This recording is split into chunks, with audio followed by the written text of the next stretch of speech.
Esto, hola a todas, a todos. Estamos dando arranque a nuestra edición de noviembre de Tras las Pasos de las Migraciones. Esta tarde nos va a acompañar Argelia Ramírez. Buenas tardes, buenas noches, buenos días a todos. Les dejamos con la presentación de nuestra queridísima Argelia, quien nos va a comentar un poco acerca de quién es y, bueno, cómo abordamos esto de las migraciones, pero en términos de movilidad estudiantil. Ok, hola, ¿qué tal? Gracias, Diana, gracias, doctora Isabel, por la invitación. Y bueno, sí, mi nombre es Argelia Ramírez Ramírez. Yo trabajo en la Universidad Veracruzana, en la Escuela para Estudiantes Extranjeros, y ahí doy cursos de cultura mexicana y también trabajo sobre movilidad, estudiantil internacional, básicamente. Y bueno, ese sería como mi tema. Muchas gracias, doctora. Quizá algo que puede resultar como confuso usualmente a quienes se acercan por primera vez a los temas que tienen que ver con migraciones es esta distinción justo entre migración y movilidad. ¿A qué podemos pensar o a qué remitimos cuando pensamos en movilidad? Sí, bueno, en el caso de la Universidad Veracruzana, nosotros distinguimos como movilidad todos aquellos estudiantes que se van por un periodo ya sea corto, sobre todo los estudiantes de posgrado que se van de una semana, a veces es lo mínimo, a veces 3 semanas, un mes, o bien los que se van, al menos sobre todo, principalmente del nivel licenciatura, que se van 6 meses, ¿no? Entonces, podemos remitirnos a eso y cuando es una movilidad presencial. Y últimamente lo que se ha impulsado a partir de pandemia es la llamada movilidad virtual, ¿sí? Que esa, bueno, ya sea que la lleven a cabo también por periodos cortos, igual que la presencial, o bien también para poder tomar un curso, ¿no? Por un semestre en otra universidad. Muchas gracias por esa explicación que a veces sí resulta un poco complicado. Em, Eso nos lleva a la siguiente pregunta. ¿Cómo entendemos la movilidad académica en un mundo globalizado, pero pensando en el contexto de la pandemia? Bien, en el contexto de la pandemia, sí fue complicado, ¿no? Porque generalmente antes siempre se pensaba como una movilidad presencial, ¿no? El hecho de, porque evidentemente es lo que te da la riqueza, porque no solamente cuando tú te vas de movilidad, no solamente se ven los aspectos académicos, ¿no? También se vive toda esta parte cultural. Entonces, el hecho de que tú te vayas de manera presencial a otro país, sobre todo hablando en internacional, pues obviamente la vivencia, ¿no? Que tienes desde el hecho de comprar ya desde tu boleto de avión, ¿no? Porque sobre todo, hay muchos estudiantes que se van por primera vez al extranjero. Entonces, el hecho de hacer estas cuestiones como muy, a veces, como muy fáciles, ¿no? Para quien viaja mucho, pero para ellos por primera vez ya el hecho de enfrentarse, ¿no? De comprar el boleto de avión, el hecho de llegar a un aeropuerto, ¿no? Ya desde ahí se está viviendo ese choque, ¿no? Ese choque cultural y el hecho también, obviamente, de vivir en otro país, ¿no? De hacer las cosas elementales, porque también para muchos de ellos están viviendo solos por primera vez, ¿no? Entonces, también no hay que olvidar esa parte como intercultural, ¿no? Y evidentemente, bueno, la cuestión académica, ¿no? El hecho de enfrentarte también a otro sistema educativo, ¿no? A otros compañeros, y que a veces los estudiantes lo ven como cierta competencia, o a veces se sienten menos porque dicen: "Ay, como son de otro país, ellos saben más que yo", ¿no? Pero el hecho de ya de enfrentarse con ellos y ver que a veces hasta saben más que ellos, les da como mucha seguridad. Entonces, cuando hablamos de una movilidad, tenemos que ver diferentes factores, ¿no? Y diferentes aspectos, sobre todo el académico, el cultural y también el impacto institucional que tiene, ¿no? Porque el hecho de que tú te vas a otro lugar, también estás representando tu propia institución, ¿no? Entonces, todo lo que hagas bien o mal, pues obviamente pones en alto o no a tu propia institución, ¿no? Que es la que te está enviando. Ujú. Claro.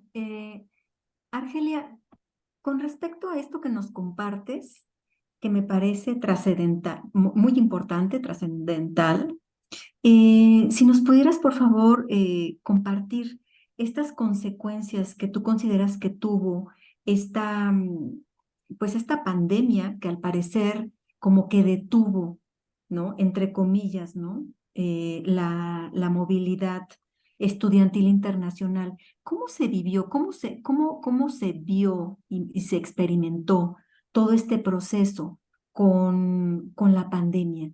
Si bien la movilidad estudiantil internacional es como se fueron a estudiar a otro país, a otra institución, ¿no?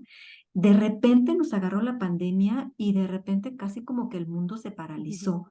¿Qué consecuencias tuvo todo esto para este tipo de procesos? Sí, perdón, creo que no lo contesté. Pero sí, efectivamente, bueno, eso era antes de pandemia, ¿no? Pero con pandemia lo que pasa, sí, ahí fue un impacto muy fuerte porque muchos de todos estos que se van, pues obviamente se cerraron las fronteras, ¿no? Entonces, ahí el problema que hubo es que se quedaron en los países donde estaban estudiando, ¿no? Y entonces el problema era ahora regresarlos, ¿no? Porque no sabíamos cuándo iban a abrir las fronteras, ¿no? El hecho, por ejemplo, de aquí los mexicanos dónde estaban, ¿no? O el hecho de los extranjeros que se quedaron aquí, ¿no? Entonces sí fue un impacto muy, muy fuerte porque además, o sea, tú vas con esa idea, ¿no? De vivir la parte cultural, de lo académico, y de momento, te quedas encerrado, ¿no? Y ahora sí no tienes ni amigos, no tienes esa red de apoyo, ¿no? No tienes familiares, conocidos. Entonces te quedas solo completamente, y ahí sale un factor que a lo mejor, se ha estudiado, pero falta estudiar un poco más, que es la cuestión de la salud mental, ¿no? Porque muchos también, se enfrentaron en ese problema a vivir ahora sí con ellos mismos, ¿no? Porque si no tenían algún compañero, que viviera con ellos, que compartieran, pues era vivir solos, ¿no? Y el hecho de estar encerrado y todo el día, todos los días, ¿no? Y aquí también pasó que esa convivencia que tenía con el resto de sus compañeros de ir a clases, o bien de si estaba haciendo su investigación, ¿no? Pues ahora todo era virtual. Entonces, no es lo mismo, evidentemente, de por sí ya no podía salir y todavía las clases tomarlas de manera virtual, ¿no? Entonces, sí fue un shock completamente. Y ahí, a partir de pandemia, ya es cuando surge lo que es la famosa movilidad virtual, que ahí también como que se contradice, ¿no? Porque el hecho de movilidad es moverte y en la virtualidad, pues no, porque te quedas sentadito, estás ahí en tu casa o en un espacio y no te mueves. Pero, pues sí adquieres con ciertas limitantes, pero obviamente sí adquieres nuevas experiencias, ¿no? Entonces, eso es lo que surge a raíz de la pandemia y qué es lo que se está impulsando últimamente. Y que, pues, está bien porque se está impulsando una internacionalización en casa, porque si esto vamos, del 100% de los estudiantes solamente se mueve el 1%, ¿no? De movilidad presencial. Entonces, ¿qué pasa con el resto, con el 99%? Entonces, la movilidad virtual a partir de pandemia da esa posibilidad a todos los estudiantes que no tienen que no tienen esa oportunidad de salir, ¿no? Y de experimentar. Y entonces, esa es una gran ventaja de democratizar esta esta actividad internacional, ¿no? Y que podría hacerse que solamente estaba hacia un grupo muy especial, ¿no? Muy específico, y que ahora ya esa es una de las ventajas que se pueden obtener a partir de pandemia, en el caso de la movilidad estudiantil, ¿no? Claro, pero ¿y ahí entonces cómo entender la movilidad estudiantil internacional? Es decir, ya se está moviendo hacia esta movilidad virtual, como tú compartías, la internacionalización en casa.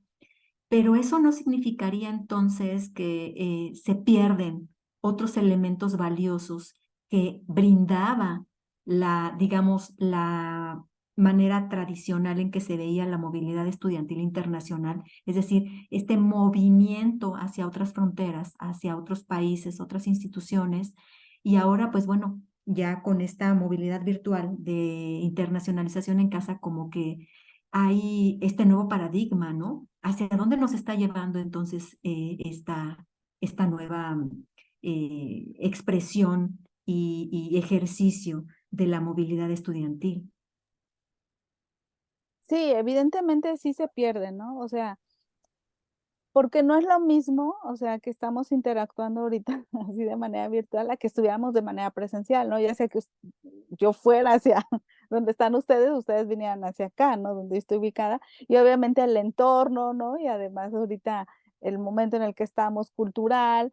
Entonces, como que sí experimentar todas esas sensaciones y esas emociones, ¿no? El hecho de enfrentarte a un salón de clases nuevo, o bien trabajar con otros colegas, ¿no? El hecho también de ir a congresos, todo eso se limita y sí, no es lo mismo, no es lo mismo que la virtualidad, evidentemente, no, esa es la parte que yo siento que se pierde, o sea, ya es mi punto de vista muy personal, ¿no?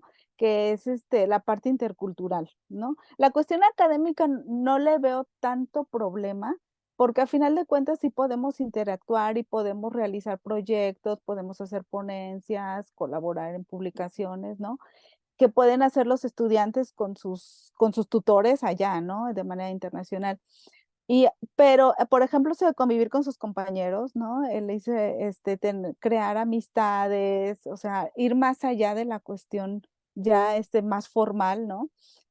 Sí, sí se pierde. Eso yo siento que sí, sí se pierde con la virtualidad, pero lo que sí se gana es que otros estudiantes tienen esa oportunidad al menos de vivir y como también como sembrarles esa semillita de que hay esa posibilidad de que en un futuro puedan hacer una movilidad ya presencial, ¿no? Porque también como que la virtualidad también te ayuda, por ejemplo, si eres como más introvertido, ¿no?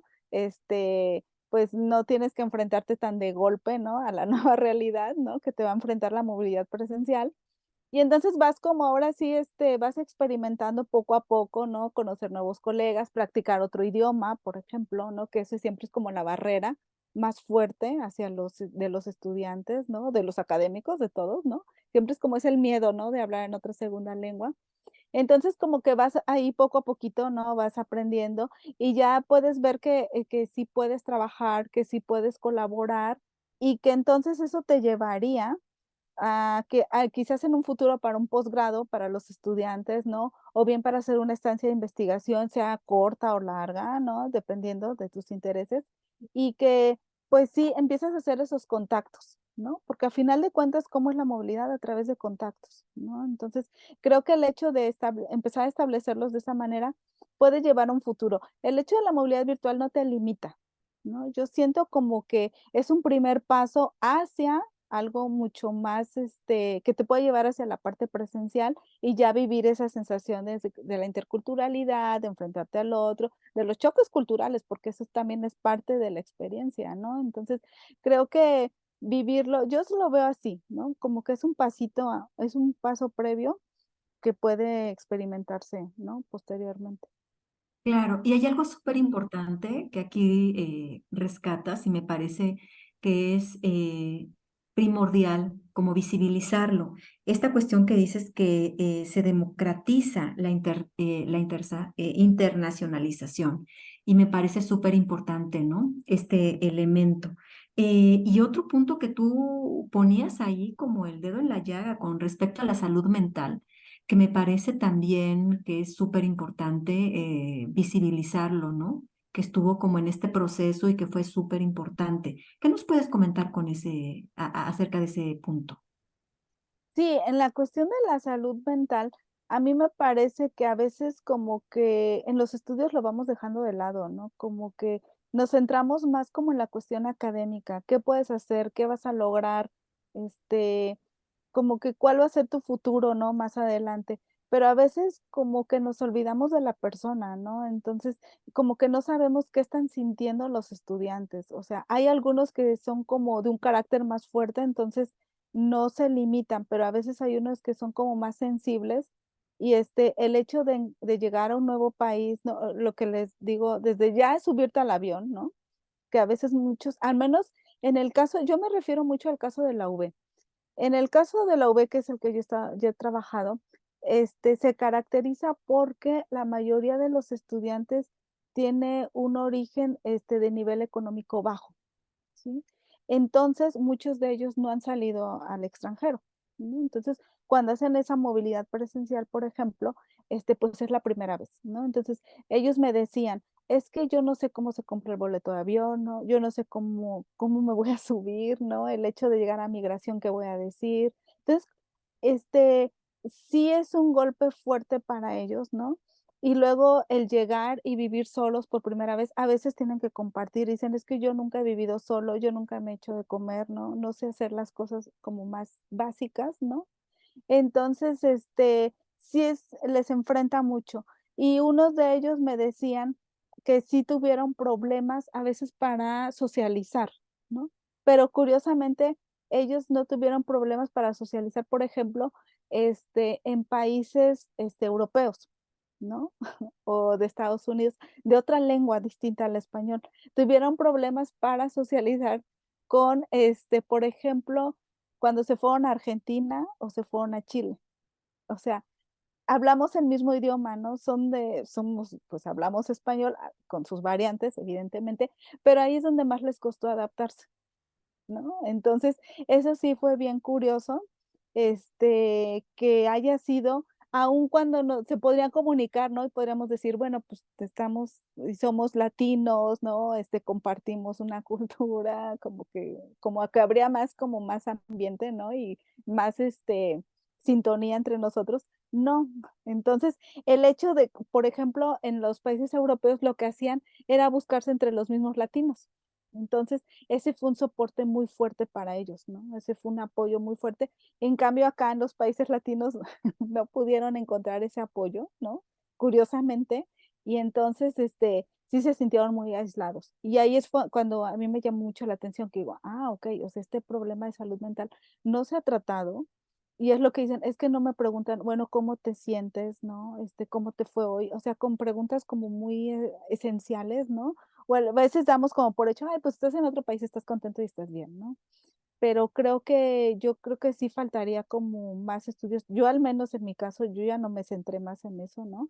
Pero creo que sí faltaría más trabajar esa parte, ¿no? De los estudiantes, cómo lo están viviendo, porque a veces sí llega a ser un conflicto tan fuerte que muchos de ellos se regresan antes, no terminan sus estancias, ¿no? Entonces, porque no se lograron adaptar, ¿no? Por situaciones diversas, familiares, lo que haya sido, ¿no?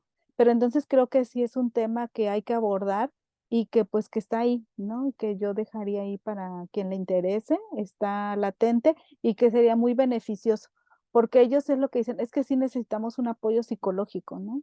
Que a veces sí nos dan mucho apoyo académico, ¿no? Pero sí nos falta esa parte, ¿no?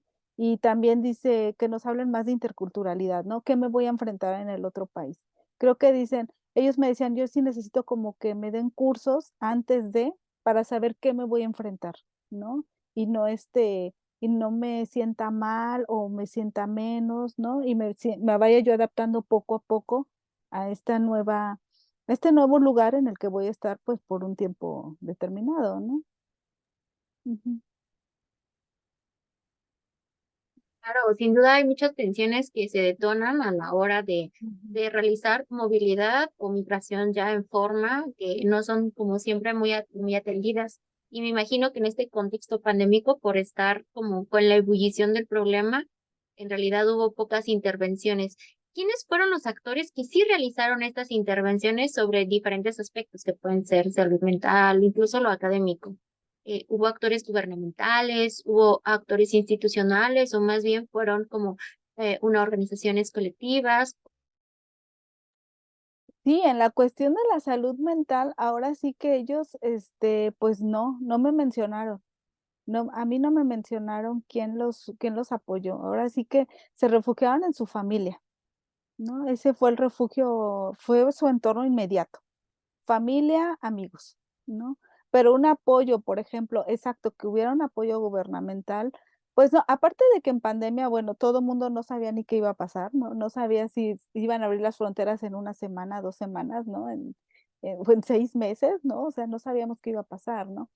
Entonces, sí, cada quien ahora sí que lo afrontó con sus propios medios, ¿no? Pero un apoyo que dijera, hay una línea, no sé, un 800 y aquí pues te vamos a hablar, puedes hablar en las 24 horas, ¿no? Cualquier día. Pues no, eso no. De hecho, también, bueno, aquí en la UB hubo un caso también de un maestro, por ejemplo, de China que se quedó aquí 1 año, 2 años, ya no recuerdo, porque no abren las fronteras. Entonces se tuvo que quedar aquí y aquí se quedó. O sea, él ya se iba a ir, pero justo cuando se iba a ir, sucede lo de pandemia. Entonces se tuvo que quedar. Entonces, sí, él, pues, yo creo que estuvo contento porque, se adaptó. Bueno, ya su esposa se vino, entre todo eso, se vinieron los dos. Entonces, no estaba contemplado que estuvieran tanto tiempo, pero al final de cuentas, hace poco, hace como hace poco se fueron y y pues sí, llegaron, se fueron contentos. Creo que les ayudó mucho el entorno, ¿no? El mexicano, como sea, es como muy amigable, ¿no? Entonces estuvieron muy pendientes de él, ¿no? Para que no se sintiera mal, pero aún así, sí lo vivieron, sí les pesó mucho, o sea, pero no hay estudios, definitivamente un estudio así científico que yo dijera, hay esta teoría o algo, no, o algún apoyo emocional así tan cercano que yo pudiera decir, no, realmente son experiencias, ¿no? Experiencias que me han comentado y que pues que así vivieron. Y esa es la parte que a nosotros nos tocó ver, ¿no? Acá. Y ese fue el problema. Y por eso es que lo comento, ¿no? Creo que sí, como que es un tema que a lo mejor no lo estamos considerando tanto, ¿no? Y que sí es necesario, ¿no? Independientemente de pandemia o que ya no haya pandemia, ¿no? En ese caso, ¿qué nos depara el futuro? ¿Estamos mucho más preparadas para enfrentar este tipo de situaciones en general, digamos, situaciones de movilidad? Se ha transformado la movilidad, ya nos adelantabas, pero va a permear en las nociones generales de movilidad. Mm, pues creo que sí aprendimos. Sobre todo, bueno, yo me refiero al caso de la web porque es el que manejo. Ya se hace, por ejemplo, una promoción tanto a nivel de movilidad presencial como virtual, ¿no? Ahora ya se les incentiva, porque eso se aprendió en pandemia, ¿no? Que ahora ya dar más cursos virtuales, ¿no? Y no solamente para movilidad, también hay muchos cursos, que en la Universidad Veracruzana que se quedaron en esta modalidad, ¿no? De virtualidad, porque no solamente para atender a estudiantes de la región, porque la UB está compuesta por 5 regiones, que abarca todo el estado. Entonces, muchos de estos cursos se quedaron en virtual para poder atender a las 5 regiones, porque en pandemia, que muchos estudiantes de las diferentes regiones tomaban clases de las que se dan en Jalapa, porque a lo que decían es que todo se centra en la capital, ¿no? Entonces, a partir de pandemia se quedó como esa lección, ¿no? Que eso es también en los programas de estudios. Y eso también se traslada a lo que es la movilidad, ¿no? Entonces, cada vez se está impulsando más estos intercambios virtuales, ¿no? Ya se hace una promoción tan fuerte como la de movilidad presencial. O sea, ahora sí ya lo podemos ver que está en el mismo nivel, al menos en la Universidad Veracruzana, ¿no? Que es la experiencia que yo puedo decir, y que sí, los estudiantes sí la están aceptando, ¿no? El hecho de que, pues es lo que ellos dicen, ¿no? A lo mejor ahorita no me puedo ir, pero sí quiero conocer otros ambientes educativos, ¿no? Tener otros compañeros, practicar otro idioma, ¿no?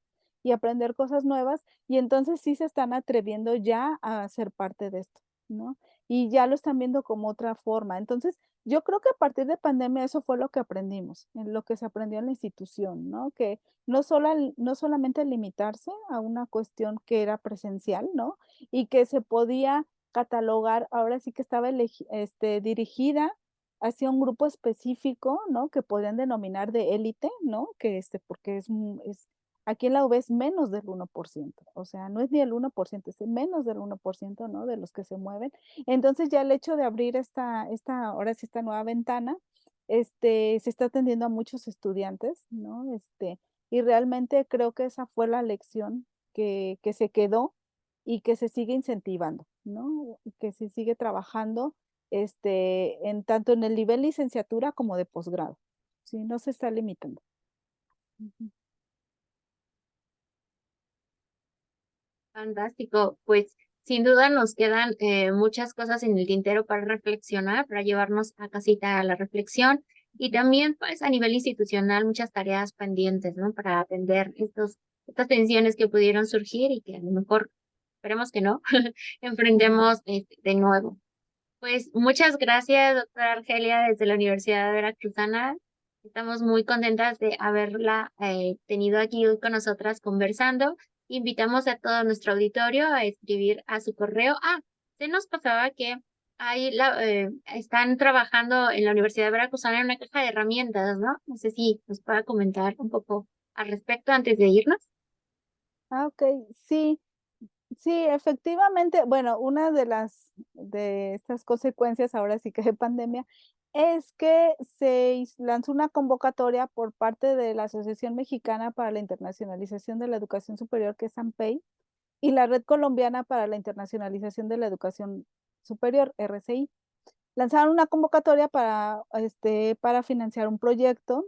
Entonces, hicimos un equipo de trabajo entre universidades colombianas y mexicanas. Entre las universidades colombianas está la Universidad Simón Bolívar, la Corporación Universitaria del Caribe, el CECAR, la Universidad de La Guajira, la Universidad Católica de Manizales, y por México está la Universidad de Guadalajara y la Universidad Veracruzana. Y la idea fue crear una caja de herramientas para fortalecer los procesos de evaluación de las estrategias de docencia colaborativa internacional virtual. ¿Y qué es esto? Nosotros creamos un glosario, un manual y una lista de chequeo con la intención de incentivar esta movilidad virtual, ¿no? Y sobre todo capacitar a los docentes, porque evidentemente esta movilidad depende de los docentes, ¿no? Quienes se mueven son los estudiantes, pero el docente es el responsable.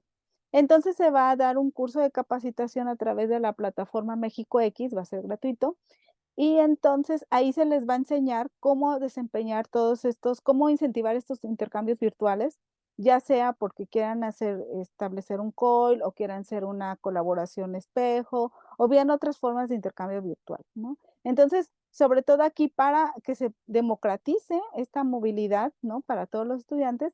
Entonces, primero hay que capacitar a los docentes, ¿no? Donde van a encontrar un par, y de esta manera yo puedo encontrar un par, ya sea en Colombia, o sea en Estados Unidos, o bien de cualquier universidad, ¿no? De todo el mundo, y entonces crear un programa, y que ahí es donde se pueden integrar a los estudiantes, ¿sí? Y bueno, y esta es con la finalidad de que pues todos los docentes tengan esta capacitación y tengan acceso y no vean que es una limitante, ¿no? Que la movilidad virtual, es para algunos, no, es para todos, porque esta es la forma, ¿no? De este proyecto. Ese es el objetivo central, básicamente. Qué excelente iniciativa, excelentísima. Y quizás si más adelante nos puedas compartir el link para quien esté interesada, interesado y que pueda participar y para subirlo también al podcast, sería maravilloso, Argelia. Sí, claro que sí, doctora Isabel, en cuanto ya va a estar la página, todo esto va a estar alojado en la Ampey, y ahí va a tener el acceso, ¿no? Para cualquier docente de cualquier universidad de todo el mundo va a poder, va a tener acceso a todos estos materiales, ¿no? Que nosotros, realizamos en conjunto. Fantástico. Muchas gracias, doctora Argelia.